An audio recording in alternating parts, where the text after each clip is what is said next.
Hey guys, आज मैं फिर से लेकर आ गई हूँ आप सभी के लिए एक नई कहानी। धोखेबाज पत्नी। पुराने ज़माने की ये कहानी है। एक प्रदेश में एक व्यापारी ने प्रेम विवाह किया। हालांकि तब प्रेम विवाह करना कोई छोटी या आम बात नहीं थी, लेकिन फिर भी व्यापारी और उसकी प्रेमिका, जो अब उसकी धर्मपत्नी बन चुकी थी, उनका सच्चा प्रेम देखकर लोगों ने उन्हें स्वीकार कर लिया और लोग उनके प्यार की मिसाल देने लगे थे। वे दोनों भी अपने प्यार से भरे नए संसार में काफ़ी खुश थे। लोग ये देखकर हैरान रह जाते कि उन दोनों में कभी किसी वस्तु या विशेष को लेकर झगड़ा नहीं होते थे। व्यापारी और उसकी पत्नी ने अपनी प्यार की रोशनी सदा रोशन रहे, इसलिए एक नियम बनाया था। उन दोनों लोग रात को छत पर मशाल जलाया करते थे ताकि घर आंगन में उजाला रहे, और सोने के समय उन्हें बुझा देते। प्रेमी जोड़े ने तय किया था कि जब तक साथ रहेंगे तब तक उनके घर की मशाल जलती रहेगी। अब रात होते ही पूरे प्रदेश में अंधेरा हो जाता, लेकिन एकमात्र व्यापारी का घर रोशनी से जगमगाता। इस प्रदेश का राजा एक बड़े से महल में रहता था। हर रात को सोने से पहले वो अपनी रानी के साथ महल की छत पर जाकर आसमान के नज़ारे देखता था। एक बार जब राजा अपनी रानी के साथ छत पर चांद सितारे देख रहा था, तब दोनों की नज़र व्यापारी के जगमगाते घर पर पड़ी। राजा और रानी दोनों ही उसके बारे में चर्चा करने लगे। राजा ने कहा, इस प्रेमी जोड़े में पति समझदार होगा, इसलिए उनका साथ अच्छे से चल रहा है। रानी राजा से सहमत नहीं थी। रानी ने कहा, जरूर पत्नी ही ज़्यादा समझदार होगी और वह पति के और उसके घर वालों की गलतियों को नज़रअंदाज कर देती होगी। इसके बिना उनके परिवार का इतने अच्छे से ख्याल रखती। राजा रानी की चर्चा बहस में और फिर झगड़े में बदल गई। अंत में राजा ने कहा कि हम क्यों झगड़ा कर रहे हैं, एक काम करते हैं, उनकी परीक्षा लेते हैं और देखते हैं कौन ज़्यादा समझदार है। रानी को भी यह सुझाव पसंद आया। राजा ने उसकी परीक्षा लेने के लिए एक योजना रानी को बताई। अगले दिन योजना के मुताबिक रानी ने व्यापारी के घर एक स्त्री को भेजा। वह स्त्री व्यापारी के पास गई और उससे बोली, मैं तुम्हारे लिए रानी का एक संदेशा लेकर आई हूँ। वो स्त्री संकोच करते हुए व्यापारी से बोली कि रानी को तुम पसंद हो।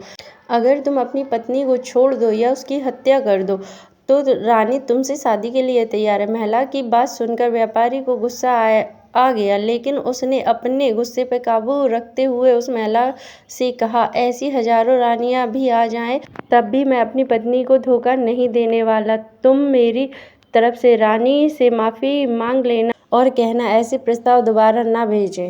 उस स्त्री ने व्यापारी ने जो कहा था यह बात राजा और रानी को बता दी।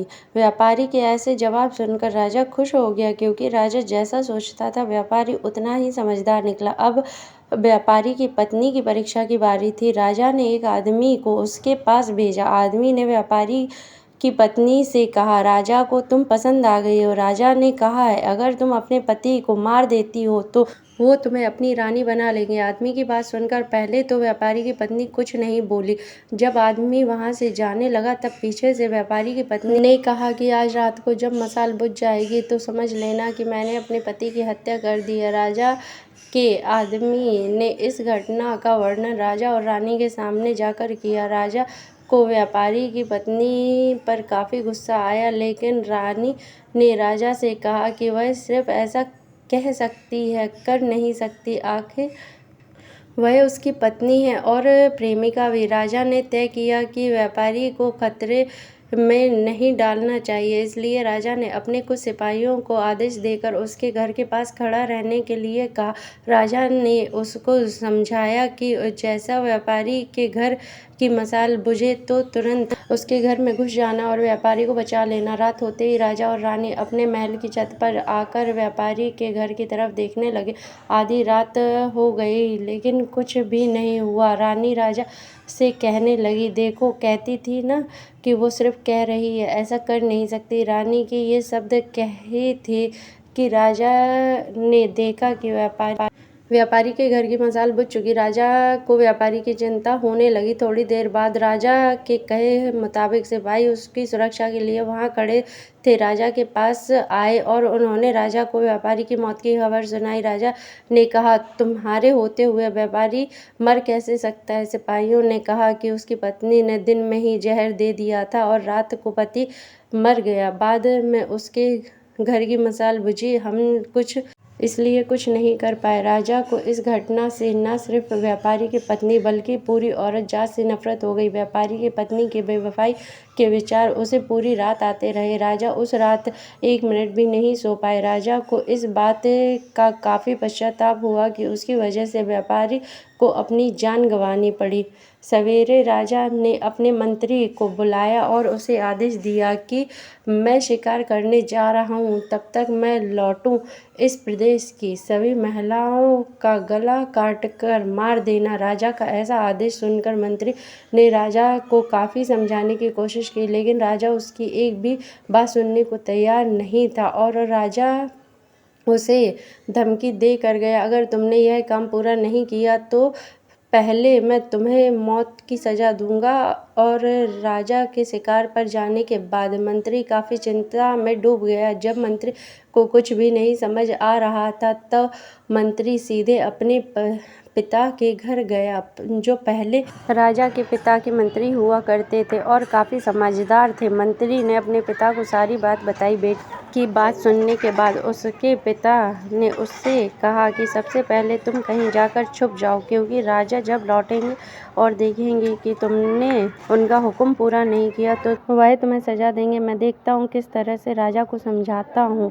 रात को जब राजा लौटे और उन्होंने देखा कि प्रदेश में सभी महिलाएं पहले की तरह अपना काम कर रही हैं, घूम रही हैं, तो उसे मंत्री पर बहुत गुस्सा आया। हर जगह तलाश करने पर बाद में जब मंत्री नहीं मिले तो सीधे मंत्री के पिता के घर पहुंचे। राजा ने मंत्री के पिता से मंत्री के बारे में पूछा। मंत्री के पिता ने राजा को शांत करने के लिए पानी दिया, बैठने के लिए कहा और बाद में राजा से पूछा कि आप क्यों सभी महिलाओं को मारना चाहते हो। राजा ने व्यापारी वाली पूरी कहानी मंत्री के पिता को बताई। मंत्री के पिता ने राजा से कहा कि आपने जो फैसला किया है मैं उसे सही या गलत नहीं बता रहा हूँ, लेकिन मैं जो एक छोटी सी कहानी जो जब मंत्री था तब मेरे साथ घटित हुई थी वह मैं आपको सुनाता हूँ। उस सुनने के बाद जो फैसला करेंगे वह हम सब मानेंगे।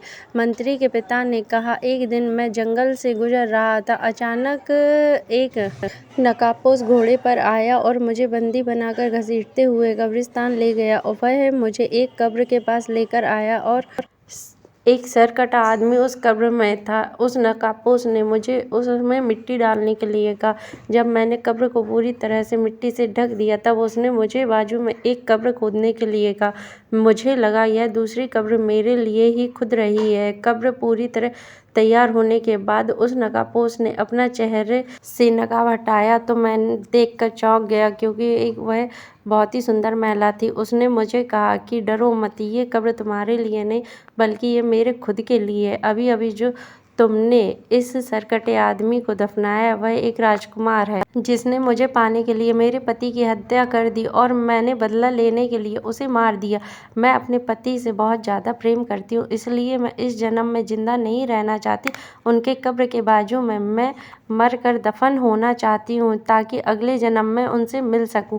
इतना कहकर उस महिला ने अपनी गर्दन पर चाकू रख कर गर्दन काट ली और उस कब्र में गिर पड़ी। मेरे पास कोई दूसरा उपाय नहीं था, क्योंकि मुझे पता चल चुका था कि वह मुझे सिर्फ अपनी कब्र में दफन करने के लिए वहां तक लेकर आई थी, तो मैंने उसे दफन किया और अपने घर लौट आया। महाराजा, आपने जिस घटना को देखा उसमें एक महिला ने धोखेबाजी की, लेकिन मैंने जो कहानी सुनाई है उसमें जिस घटना का अनुभव किया उसमें एक महिला ने अपने पति के प्यार के लिए अपनी जान दे दी। अब आप बताइए महाराज, अगर एक महिला बेवफा निकली तो क्या सभी महिलाएं बेवफा होंगी? एक महिला के किए की सजा सभी महिलाओं को देना क्या उचित होगा? राजा को बूढ़े मंत्री की बात अच्छी तरह से समझ आ गई और उसने सभी महिलाओं को मारने का ख्याल अपने मन से निकाल दिया। दोस्तों, यह कहानी हमें समझाती है कि इस दुनिया में भिन्न भिन्न तरह के लोग भिन्न भिन्न तरह के उनकी विचार हैं और उतने ही अलग तरह के सबके व्यवहार हैं। हम एक आदमी का व्यवहार देखकर बाकी सबके व्यवहार का फैसला नहीं कर सकते। कहानी पसंद आए तो लाइक शेयर सब्सक्राइब जरूर करें। धन्यवाद।